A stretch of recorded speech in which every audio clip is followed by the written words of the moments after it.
Everyone, घटना चक्र हिंदी में आप सभी को स्वागत करती हूँ। तो आज का जो क्वेश्चंस है वो समास से रिलेटेड क्वेश्चंस है। तो युधिष्ठिर में कौन सा समास है? तो युधिष्ठिर में जो है वो अलूक समास है। कौन सा समास है? अलूक। अब हम इस क्वेश्चंस का डिटेल देखते हैं। जिस समास में पूर्व पद की विभक्ति का लोप नहीं होता वह अलूक तत्पुरुष समास कहलाता है। जैसे मन, मनसा, गप्ता, जनु सांग, जन्माघ, परस्मय पदम, आत्मने पदम, दुरागत, देवा ना प्रिय, पश्य तोहर, देखते देखते, चुराने वाला, युधिष्ठिर, अंतेवासी, सर सिजम, खेचर आदि। निम्नलिखित में से कर्मधारय समास किसमें है? तो कर्मधारय समास जो है वो नील उत्पलम में है। किसमें है? नील उत्पलम में है। जब कोई एक खंड विशेषण या उपमा सूचक शब्द हो तो कर्मधारय समास बनता है। इसे समान अधिकरण तत्पुरुष भी कहते हैं। किसे? तो कर्मधारय समास को हम समान अधिकरण तत्पुरुष भी कहते हैं, क्योंकि विग्रह करने पर इनके दोनों पद एक ही कारक या विभक्ति में होते हैं। जैसे नील उत्पलम, नील कमल, इसका उदाहरण है। किसका? कर्मधारय समास का उदाहरण। नील उत्पलम का जो है वो समास कौन सा है? नील उत्पलम शब्द में समास कौन सा है? तो कर्मधारय समास है। यह क्वेश्चंस टीजीटी परीक्षा 2001 में पूछा गया क्वेश्चन है। अब है नील उत्पलम में कौन सा समास है? तो इसमें कर्मधारय समास है और ये टीजीटी परीक्षा 2002 में पूछा गया क्वेश्चंस है। निम्नलिखित में से पितरो शब्द का कौन सा समास विग्रह उपयुक्त है? तो माता च पिता। क्या हो जाएगा? माता च पिता च। ये पीजीटी परीक्षा 2005 में पूछा गया क्वेश्चंस है। अब है इस क्वेश्चंस का डिटेल। द्वंद्व समास में दोनों पद प्रधान रहते हैं अथवा उनके समूह का प्रधानत्व रहता है और उभय पद प्रधानो द्वंद्व या द्वंद्व समास तीन प्रकार का होता है। इतरेतर द्वंद्व। द्वंद्व समास जो है कितने प्रकार के होते हैं? तो तीन प्रकार के होते हैं। फर्स्ट है इतरेतर द्वंद्व, सेकेंड है समाहार द्वंद्व और थर्ड है एक शेष द्वंद्व। पितरो शब्द का विग्रह है माता च पिता च होता है। यह एक शेष द्वंद्व समास के अंतर्गत आते हैं।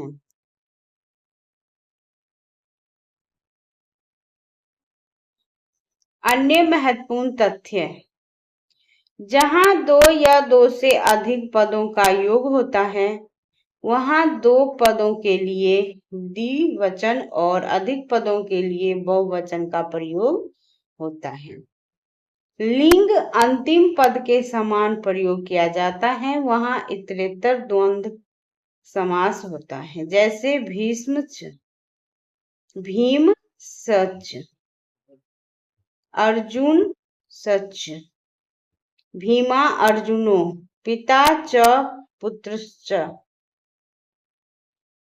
पित्रा पुत्र, नर सच, नारी च, नर नारिया, राम सच, कृष्ण सच। रामकृष्णों इसका उदाहरण है यह। अब है जिस समास में अनेक पदों के समूह का बोध होता है उसे समाहार द्वंद्व कहते हैं। कौन सा द्वंद्व कहते हैं? समाहार द्वंद्व कहते हैं। अनेक पदों के समूह का बोध होता है उसे समाहार द्वंद्व कहते हैं। इसमें समास करते समय नपुंसकलिंग जो है वो नपुंसकलिंग एकवचन का प्रयोग होता है। जैसे पानी च पादो च, पानी पादम क्या हो जाएगा? पानी पादम। रथा सच अश्वा स्व, तो रथा स्वम। अहिश्च नकुल सच, तो अहीन कुलम। मथुरा च पाटलिपुत्र च, मथुरा पाटलिपुत्रम। अह च रात्रि च, अहो रात्रम। जिस सामासिक पद में समान रूप से प्रयुक्त होने वाले शब्दों में से केवल एक पद शेष रह जाता है और अपने भाव को विभक्त व वचन के अनुसार प्रकट करता है वहां एक शेष द्वंद्व समास होता है। जैसे पुत्र सच, पुत्री च, तो पुत्रो। हंस सच, हंसी च, तो हंसो। युवा च युवती च, युवनो। अब नेक्स्ट क्वेश्चन है गोधूम चन कम में कौन सा समास है? गोधूम चन कम में कौन सा समास है? तो समाहार समास है। कौन सा? समाहार द्वंद्व है। ये GIC प्रवक्ता परीक्षा 2017 में पूछा गया क्वेश्चन है। अब इस क्वेश्चन का डिटेल देखते हैं फ्रेंड्स। गोधूम चन कम में समाहार द्वंद्व समास है। इसका विग्रह गोधूम सच चन चनक सच, गोधूम चन कम। इस समास के अन्य उदाहरण हैं पानी च पादो च, पानी पादम, हाथ और पैर। इसका अर्थ होता है गंगा च यमुना च, तो गंगा यमुने, गंगा और यमुना। गंगा च सोन सच, गंग सोनम। मर्दग का सच, पानी विकास सच, तो मर्दंग का पान विकम। युका च लिच्छा च, युका लिच्छम। पानी पादम का विग्रह है तो पानो च पादो च, क्या हो जाएगा? पानो च पादो च। ये UPPSC LDC LT ग्रेड परीक्षा 2018 में पूछा गया यह क्वेश्चन है। चंद्रकांति, चंद्र कांति शब्द में समास है तो बहुव्रीहि समास है। ये PGT परीक्षा 2009 में पूछा गया क्वेश्चन है।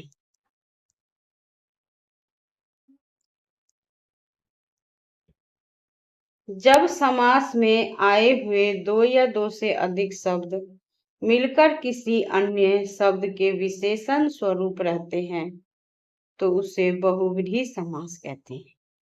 बहुव्रीहि शब्द का यौगिक अर्थ है बहुव्रीहि। धान्यम यस्य अस्ति सह बहुव्रीहि, जिसके पास बहुत चावल हो। इसमें दो शब्द हैं बहु और व्रीहि।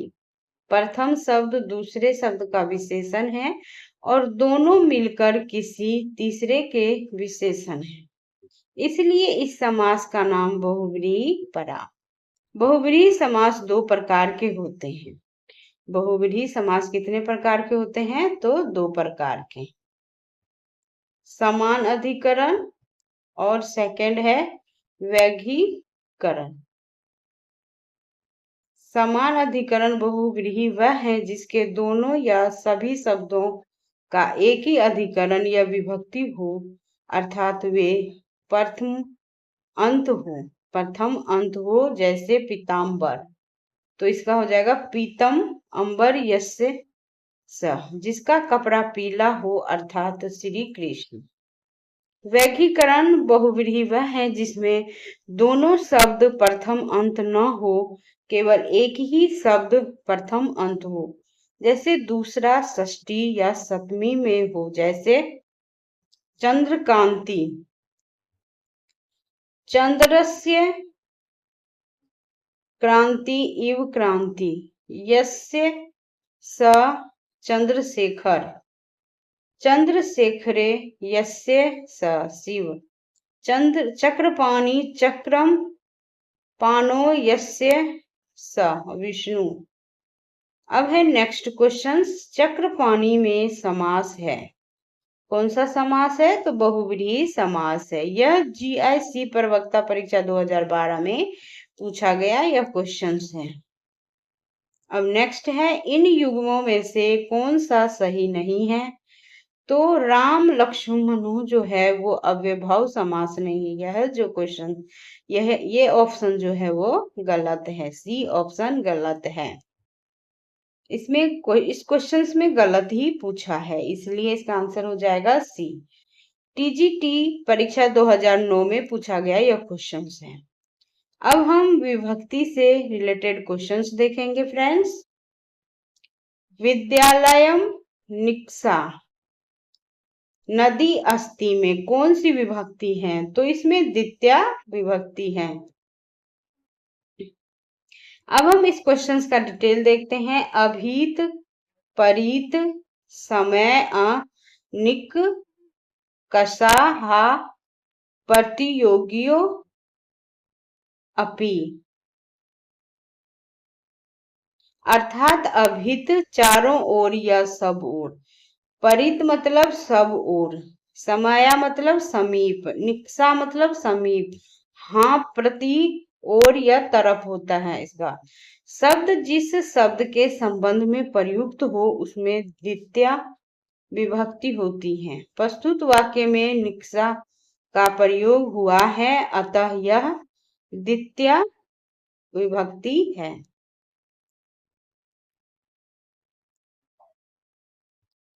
सह के योग में कौन सी विभक्ति प्रयुक्त होती है? तो तृतीया। GIC प्रवक्ता परीक्षा 2012 में पूछा गया यह क्वेश्चन है। सह के योग में तृतीया विभक्ति प्रयुक्त होती है और सह युक्ते अप्रधाने सूत्र का अभिप्राय यह है कि सह के योग में अप्रधान अर्थात जो प्रधान क्रिया के कर्ता का साथ देता है उसमें तृतीया विभक्ति होती है। जैसे पुत्रेण सह पिता गच्छति, यहाँ पुत्रेण में तृतीया इसलिए लगी है कि गमन क्रिया के साथ पिता का मुख्य संबंध है। इसी प्रकार पित्रा सह पुत्र गच्छति में पुत्र प्रधान है और पिता अप्रधान रूप से उसका साथ देता है, अतः उसमें तृतीया हुई है। इसी प्रकार साथ अर्थ वाले साकम, साघम और समम के योग में तृतीया होती है। भिक्षुक पादेन खर्ज अस्ति में कौन सी विभक्ति है? तृतीया विभक्ति है। कौन सी? तो तृतीया। PGT परीक्षा 2011 में पूछा गया यह क्वेश्चन है। ये नाग विकार अर्थात शरीर का जो अंग विकार से विकृत दिखाई पड़े उसमें तृतीया विभक्ति होती है। भिक्षुक पादेन खनज अस्ति में तृतीया विभक्ति है। अब नेक्स्ट क्वेश्चन से, गणेशाय नमः में प्रयुक्त विभक्ति है तो चतुर्थी। कौन सी? चतुर्थी।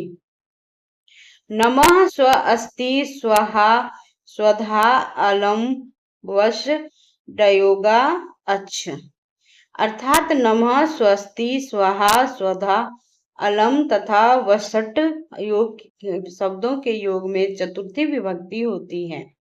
अर्थात गणेशाय नमः में सूत्र अनुसार चतुर्थी विभक्ति है। अब है नमः, स्वस्ति, स्वाहा, स्वधा के योग में प्रयुक्त होती है, तो कौन सी चतुर्थी विभक्ति? ये यूपीपीएससी, एलटी ग्रेड परीक्षा 2011 में पूछा गया यह क्वेश्चन है।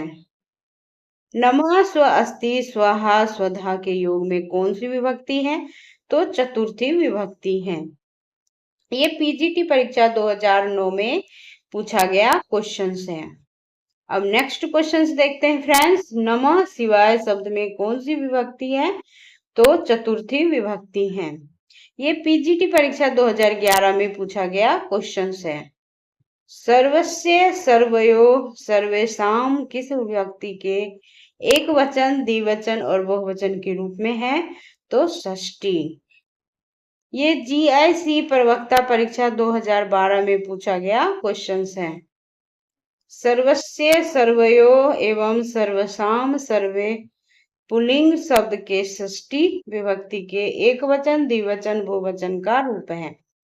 पंचमी विभक्ति के तीनों वचनों का रूप कर्मशः सर्व, स्मात्, सर्भ्यास, सर्वेभ्य है। चतुर्थी विभक्ति के तीनों वचनों का रूप क्रमशः है सर्व, स्यमे, सर्भ्याम, सर्वय और सर्वस्मिन्। सर्वयो एवं सर्वेषु सप्तमी विभक्ति के तीनों वचनों के रूप में है।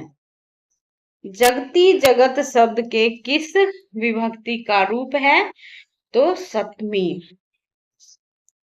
जीआईसी प्रवक्ता परीक्षा 2017 में पूछा गया यह क्वेश्चन है।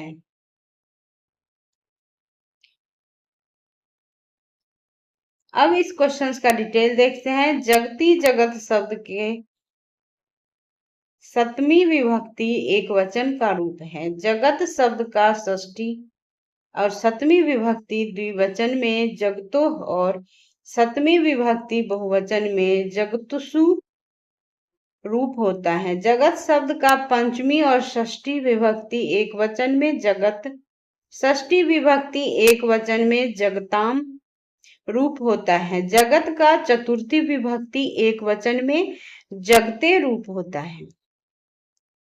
अब है नेक्स्ट क्वेश्चन। निम्नलिखित में से एक वाक्य में क्रिया भक्षण करने के अर्थ में प्रयुक्त हुई है, तो यह वाक्य है वह आम खाता है।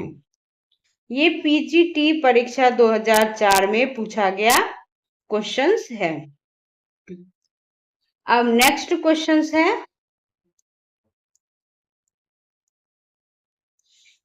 प्रत्यय से रिलेटेड। अब हम क्वेश्चंस देखेंगे फ्रेंड्स। प्रत्यय, कृति शब्द का निर्माण किस प्रत्यय के योग से हुआ है? तो कीर्तन शब्द से हुआ है। किससे? कीर्तन। अब हम ये क्वेश्चंस जो है ये पीजीटी परीक्षा 2010 में पूछा गया क्वेश्चंस है। क्र का जो हो जाएगा करने, प्लस कीर्तन का हो जाएगा कृति, स्त्री। संस्कृत में क्र धातु से कीर्तन प्रत्यय जुड़कर शब्द कृति बनता है, जिसका अर्थ है क्रिया से प्राप्त वस्तु।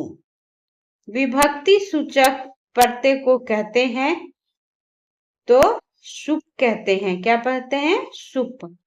जीआईसी प्रवक्ता परीक्षा 2012 में पूछा गया यह क्वेश्चन है।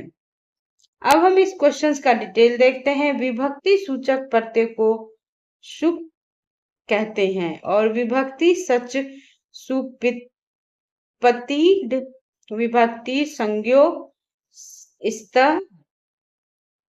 सूत्र के अनुसार विभिन्न कारकों को प्रकट करने के लिए प्रतिपादिकों में जो प्रत्यय लगाए या जोड़े जाते हैं इन्हें सुप कहते हैं।